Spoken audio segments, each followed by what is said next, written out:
Exercice 18 maintenant. Nous avons, on va se placer dans l'ensemble Rn. L'ensemble Rn, on le connaît. Bon, la différence entre l'exercice précédent, on travaillait dans l'ensemble des fonctions. C'est un espace vectoriel de dimension infinie. Et là, l'ensemble Rn, c'est un espace vectoriel de dimension finie égale n.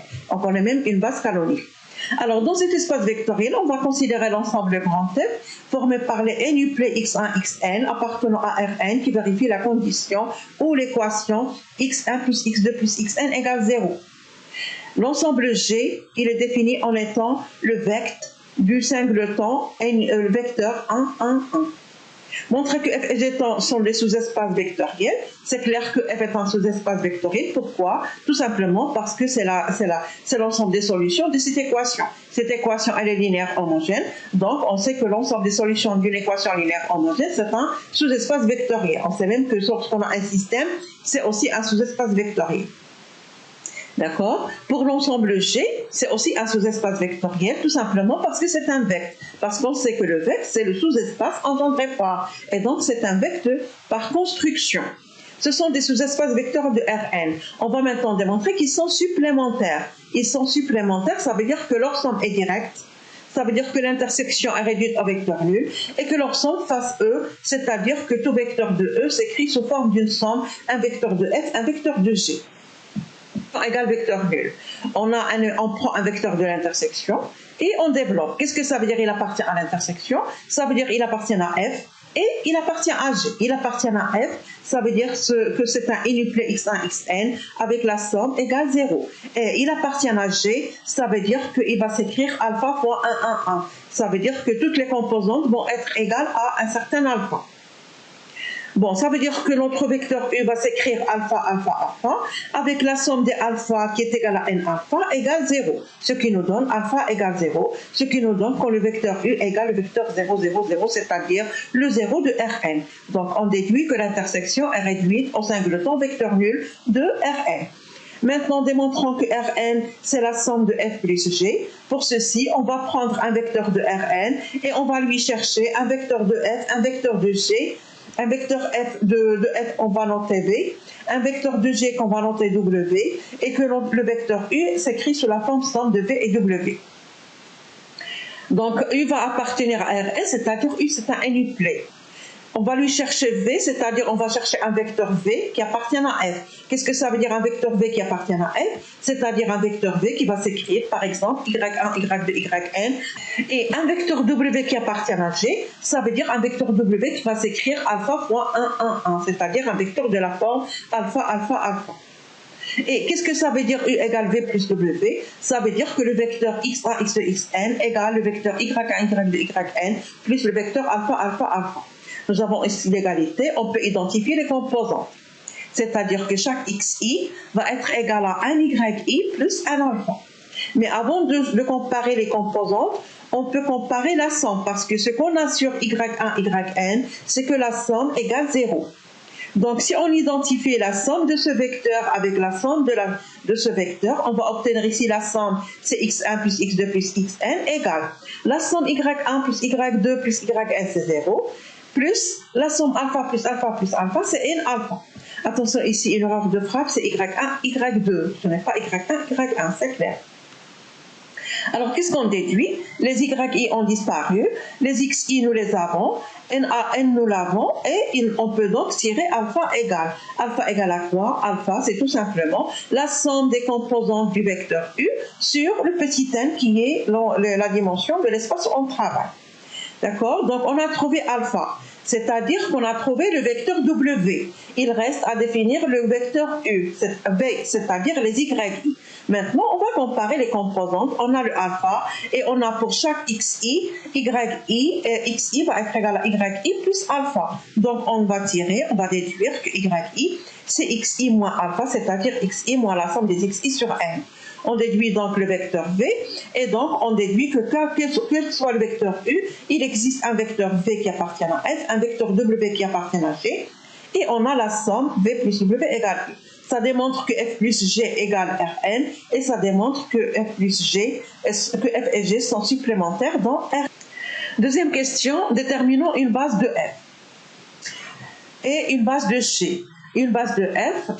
Comment il est défini f? Comme étant la solution d'un système formé par une seule équation. On a déjà rencontré ce genre de questions. Pour déterminer une base de f, il faut déterminer un système générateur. Et pour définir un système générateur, on résout les équations qui définissent le sous-espace. Donc ici, le sous-espace est défini par la seule équation y1 plus y2 plus yn égale 0. On a un seul pivot qui est relatif à y1. Donc on a une seule inconnue principale y1 et toutes les autres inconnues sont arbitraires. Donc, comment il est défini f? Il est défini par l'ensemble des énuclés y1, yn avec y1 égale moins y2, moins y3, moins yn. Et là encore, vous faites attention, c'est une erreur de frappe, il n'y a pas d'égal à 0 ici, parce que nous l'avons obtenu à partir de là, et on a fait tout passer de l'autre côté, donc il n'y a pas y0. Vous rectifiez, c'est facile à deviner. On obtient donc que f, c'est l'ensemble des énuclés de la forme. Première composante, moins y2, moins y3, moins yn. Deuxième composante, y2. Énième composante, yn, appartenant à Rn, avec bien sûr y2, yn appartenant à R. On obtient donc un système, une combinaison linéaire des vecteurs, y2 facteur du vecteur moins 1, 1, 0, 0, y3 facteur du vecteur moins 1, 0, 1, 0, etc. Et jusqu'au dernier vecteur, yn, facteur du vecteur moins 1, tout des zéros jusqu'au dernier composante égale 1. y2, yn appartient à grand R. Ce qui nous donne, ça c'est l'ensemble des combinaisons linéaires de ces vecteurs, ça nous donne que f c'est le vecteur du système formé par ces vecteurs. On en déduit que ce système est un système générateur de f et il suffit maintenant de montrer qu'il est libre pour déduire que c'est une base. Est-ce qu'il est libre? C'est clair, c'est facile de montrer qu'il est libre. Pourquoi? Parce que si vous prenez une combinaison linéaire de ces systèmes, vous obtenez une combinaison linéaire de cette forme, c'est-à-dire vous obtenez un vecteur de cette forme égale 0, ça veut dire que yn égale 0, yn moins 1 jusqu'à y2 égale 0, ça veut dire que c'est vecteur. D'accord? On déduit que c'est une base de f et donc que la dimension de f, c'est le cardinal de cette base. Quel est le cardinal de cette base? Il y a combien de vecteurs? Autant de vecteurs que de scalaires, y2, yn, c'est-à-dire nous avons n-2 plus 1, c'est-à-dire n-1 vecteurs et donc la dimension de f égale n-1. Même travail pour G, on va chercher une base de G. G, c'est encore plus facile parce que G est défini comme un vecteur. Donc, on a automatiquement un système générateur. Bon, en plus, notre système générateur, il est formé par un seul vecteur. Ce vecteur est libre parce qu'il est non nul. Et donc, on obtient une base de G formée par ce seul vecteur. Et on déduit donc que la dimension de G, c'est le cardinal de cette base, c'est-à-dire égale 1. D'accord? Donc, on a ici une base et la dimension. Bon, en fait, si on revient à la première question pour démontrer que Rn égale f plus direct G, c'est-à-dire pour démontrer que f et G sont supplémentaires dans Rn, on aurait pu, puisque Rn est de dimension finie, on aurait pu aussi, au lieu de dire que f plus G égale à G, on peut comparer les bases et les dimensions, ou les dimensions.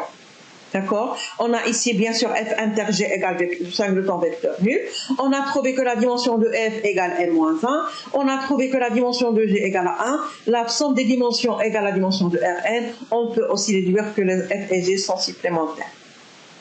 On aurait pu aussi comparer les bases. La base de f union la base de g. On peut montrer que c'est une base de Rn. Et on peut déduire aussi que f et g sont supplémentaires.